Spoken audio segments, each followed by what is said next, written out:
Picture discovering that something you do every single week in your own kitchen, something you do precisely because you're trying to be sensible, trying to stretch your budget, trying to avoid throwing food away, is silently and methodically laying the groundwork for one of the most lethal cancers known to medicine, without your awareness. Does that sound like an exaggeration? Regrettably, it isn't. There's a practice that hundreds of millions of people carry out every week without a moment's hesitation: warming up leftovers.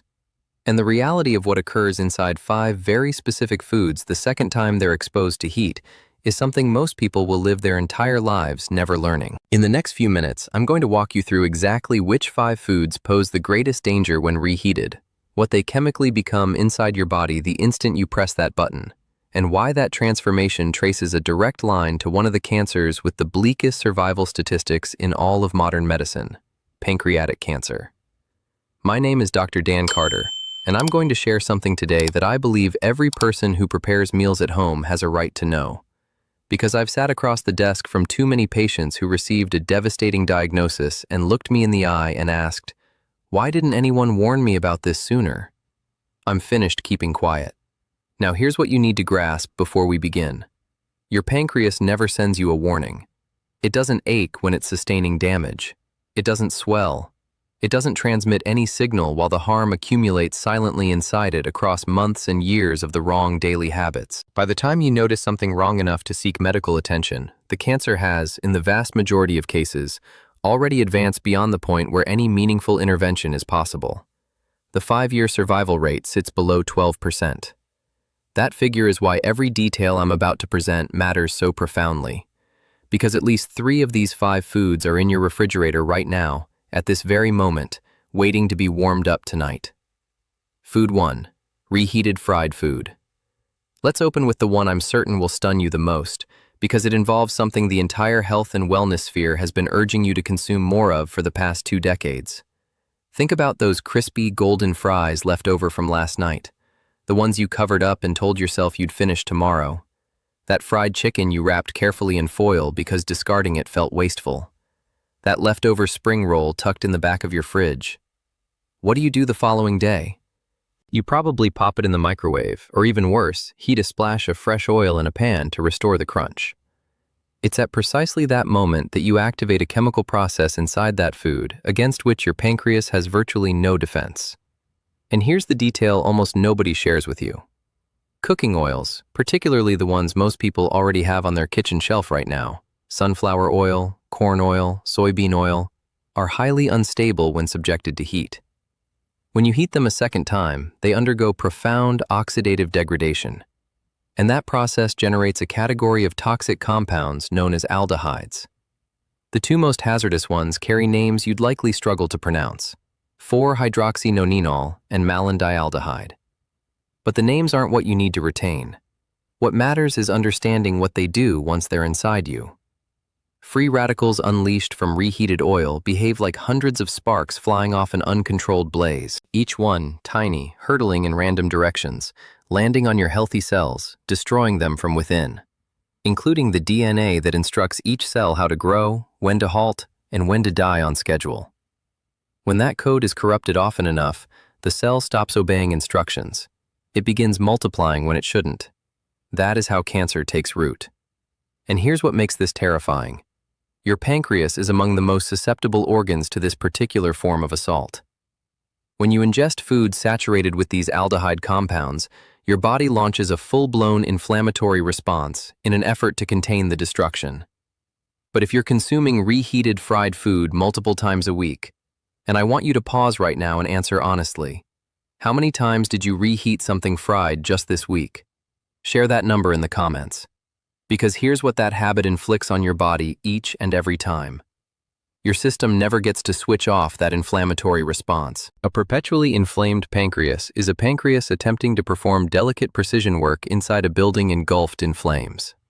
Every enzyme it tries to manufacture, every signal it tries to dispatch, every cell it tries to shield, all of it unfolding in a biochemical war zone it was never built to endure. Eventually, it can no longer keep pace. And when it falls behind, you don't receive a warning, you receive a diagnosis. You might be noticing signs of this right now as you watch, and you've been rationalizing every one of them. A dull heaviness in your upper abdomen after eating that you keep dismissing as having had too much. An inexplicable weariness that descends specifically after meals, which you attribute to a long day. A vague discomfort just beneath your ribs that appears and disappears and that you've been labeling indigestion. It might not be indigestion. The remedy. This is absolutely non-negotiable. Never reheat fried food in oil. Not fresh oil. Not the original oil. Never. Use a dry oven at 180 degrees Celsius or an air fryer. Dry heat restores the texture without introducing a single molecule of additional chemical damage. Second rule, frying oil is for one use only. Fry today, discard today. Because that trade-off, a bottle of oil versus not developing pancreatic cancer, that's the actual decision you're making every single week, without even recognizing you're making it. Food 2. Reheated leafy greens. Now brace yourself, because this one is going to surprise you far more than the first. I know this because it's something I myself have prescribed to patients for years. Something that features on every superfoods list ever compiled. Something that every nutrition authority on earth hails as one of the most wholesome foods you can eat. And when you reheat it, it transforms into something it absolutely should not become. Envision Sunday evening. You prepare a gorgeous pan of sautéed spinach with garlic and olive oil. Deep green, wilted to perfection. You feel genuinely proud of yourself. You're being health conscious. You're eating your greens. You're doing exactly what you've been told to do. You transfer the leftovers into a container and slide it into the fridge. Monday at lunch, you pull it out and microwave it for 90 seconds. It smells identical, looks identical, tastes identical. And while you're eating it, that second application of heat has just triggered a chemical reaction inside that spinach that the World Health Organization has formally connected to cancer risk. Here's what's taking place inside that container. All leafy greens, spinach, kale, chard, arugula, every one of them contains naturally occurring compounds called nitrates. In their fresh state, they're entirely harmless, no issue whatsoever. But when you cook these vegetables and allow them to sit, bacteria naturally present in the food begin converting those benign nitrates into something called nitrites. And when heat is applied a second time, those nitrites react with amino acids in the food and generate compounds called nitrosamines. Engrave that word in your memory, nitrosamines. The International Agency for Research on Cancer categorizes nitrosamines as probable human carcinogens. And they're genotoxic, meaning they penetrate directly into the nucleus of your cells and damage your DNA. Not from the outside, but from within the genetic machinery itself. Think of your DNA as the master blueprint your body relies on to construct and repair everything. Nitrosamines are like an intruder breaking into the blueprint vault every few days and quietly altering one measurement, erasing one instruction. Your repair systems catch the majority of these changes, but not every one. Across months and years of repeated exposure, the accumulated distortions in that blueprint begin producing cells that no longer behave as they should. And here's what's especially alarming about your pancreas in this context. Once nitrosamines enter your bloodstream after that reheated spinach, they travel to every organ your circulation reaches. And the pancreas is conscripted into the detoxification effort over and over, week after week, immersed in genotoxic substances while simultaneously being forced into chronic biochemical distress. How many times this week did you cook leafy greens and warm them up the following day?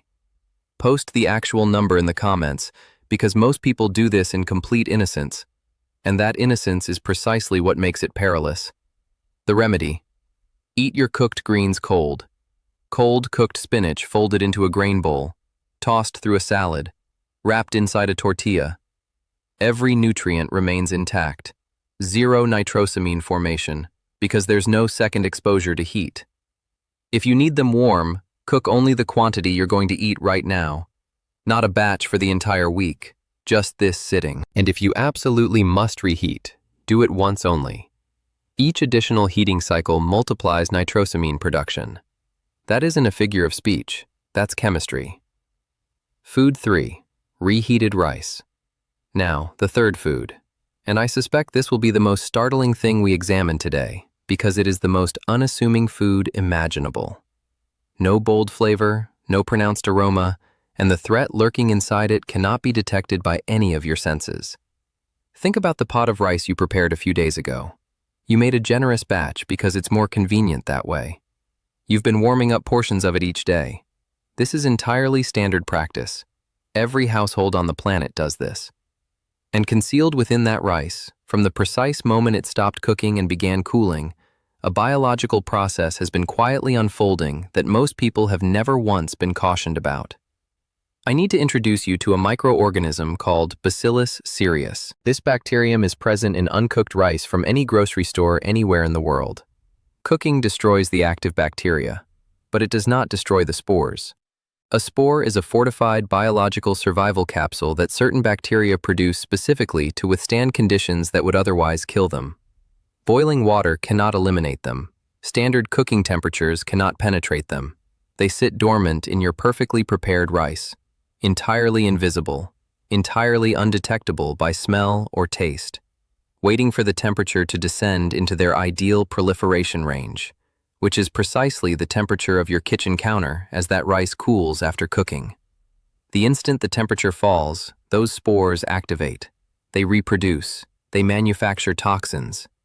And here's the detail that matters above all else. One of those toxins is heat stable. When you microwave that rice the following day, you destroy the living bacteria. But the toxin they already generated while they were multiplying? Your microwave doesn't affect it. It survives the reheating entirely intact and enters your body in full working order. Think of it this way. Picture a factory producing hazardous chemicals in your basement without your knowledge. You discover it and shut it down. You switch off every machine. But the drums already filled before you intervened are still sitting there in storage. Your microwave shuts down the factory. But the drums are already in your bowl and you're about to consume them. Now here's the pancreatic connection. Repeated low-level exposure to these toxins, even without a dramatic episode of full-scale food poisoning each time, creates chronic, low-grade inflammation throughout your digestive tract. And science has clearly charted what researchers term the gut-pancreas axis. Your gut and your pancreas share circulatory supply, lymphatic drainage, and inflammatory signaling channels. A chronically inflamed gut transmits those inflammatory signals directly to your pancreas. Every time. Without fail. How many days has the rice in your refrigerator been sitting there right now? 1 day? 3? A week? Share the honest number in the comments, because that number reveals exactly how much risk you've been quietly absorbing. The remedy: cool cooked rice within 1 hour of cooking. Spread it out wide and shallow, not heaped in a mound. Greater surface area means faster cooling, which means less opportunity for those spores to spring to life. Consume it within 24 hours. Reheat it thoroughly until it's steaming hot all the way through. Then, finish it completely. Don't return it to the fridge after reheating once. These aren't elaborate rules. They're simply rules most people have never been made aware of. Food 4. Reheated chicken. Nearly every family eats this several times a week, and the hazard here stems from a specific characteristic of one very common kitchen appliance that creates invisible pockets inside food that appear perfectly safe from the exterior. You prepared roasted chicken thighs last night, beautifully golden, cooked through to the center. You saved them in a container in the fridge. Today at lunch, you place 2 pieces on a plate, microwave them for 2 minutes, press the surface, feels hot, and eat. This is a perfectly ordinary weekday lunch in millions of households. And the manner in which that reheating occurred, microwave, 2 minutes, touch check on the exterior, is exactly where the danger resides. Here's something most people don't realize. A microwave doesn't heat food the way a conventional oven does. It agitates water molecules within the food to produce heat. But different sections of the same piece of chicken contain different moisture levels, different densities, different fat distributions. Some regions reach temperatures sufficient to eliminate bacteria. Other regions, mere centimeters away, remain at precisely the temperature where bacteria not only survive, but actively proliferate. These are known as cold spots. You can't see them. You can't detect them from the surface. The exterior can be scalding, while the core sits at the exact temperature dangerous bacteria favor. 2 bacteria make this particularly frightening with poultry: Salmonella and Campylobacter. Both are found in raw chicken at very high rates. Thorough initial cooking eliminates them, but recontamination after cooking is entirely feasible, via your hands, the countertop, utensils. And those cold spots in your microwave reheated chicken aren't hostile territory for bacteria. They're warm, damp, protein-rich environments, essentially incubators. A salmonella infection isn't a mild afternoon of stomach upset. It's a systemic biological assault. Soaring fever, violent abdominal cramping, prolonged vomiting and diarrhea. Your entire immune apparatus mobilized for battle. And while that battle rages in your gut, your pancreas isn't observing from a safe distance. It's drawn into the inflammatory cascade every single time. And here's what worries me most. Full-blown dramatic poisoning isn't the only pathway to damage. Repeated small exposures, too minor to knock you flat, but sufficient to keep your gut locked in a state of low-grade chronic inflammation. Those are the exposures that accumulate silently across years into conditions your pancreas simply cannot escape. Be entirely candid right now. When you reheat chicken, do you confirm it's steaming hot all the way through the thickest section? Or do you touch the surface and presume the interior matches? That gap between assumption and reality is precisely where salmonella thrives. The remedy? Use the oven. 175 degrees Celsius, sealed tightly under foil. 15 to 20 minutes. The humid, trapped heat penetrates every section uniformly, no cold spots anywhere. If the microwave is your only option, slice the chicken into small, even pieces. Use medium power, not maximum. Pause halfway through and rearrange everything. Then let it stand, covered, for 2 full minutes after heating. Or eat it cold. Cold chicken shredded into a salad eliminates every single risk we just covered. No reheating, no cold spots, no inflammatory chain reaction reaching your pancreas. Food 5. Reheated potatoes. We've arrived at the 5th and final food. And this one stands apart because it carries not one, but 2 entirely separate chemical threats occurring at the exact same moment. 2 distinct attacks on your pancreas from a single bowl of leftovers. Think about the roasted potatoes from last weekend. Perfectly golden, crisp on the outside, light and fluffy within. You filled an entire tray. The following evening, you pull them out, toss them into a pan with a drizzle of oil to restore the crunch, and eat them feeling resourceful. And right now, inside those potatoes, 2 completely independent chemical processes are assailing your pancreas from 2 different directions simultaneously. The first assault comes from a compound called acrylamide. The International Agency for Research on Cancer categorizes it as a probable human carcinogen. It forms when starchy foods are subjected to temperatures exceeding 120 degrees Celsius. That gorgeous golden hue you prize on a perfectly roasted potato, that crispness, that's the Maillard reaction, and acrylamide is generated as part of that very same process. Here's what makes reheated potatoes specifically more hazardous than freshly cooked ones. When a potato is cooked once and then refrigerated, its surface dehydrates. Sugars and amino acids become concentrated at that dried exterior. When you apply intense heat a second time, the chemical conditions favoring acrylamide production are more advantageous than they were during the original cooking. You may be ingesting a substantially higher carcinogen load from your reheated potatoes than from the meal you made the night before. That's attack number 1, direct carcinogenic damage to pancreatic cells. Now, attack number 2. This one exhausts your pancreas in a manner that compounds without notice across years.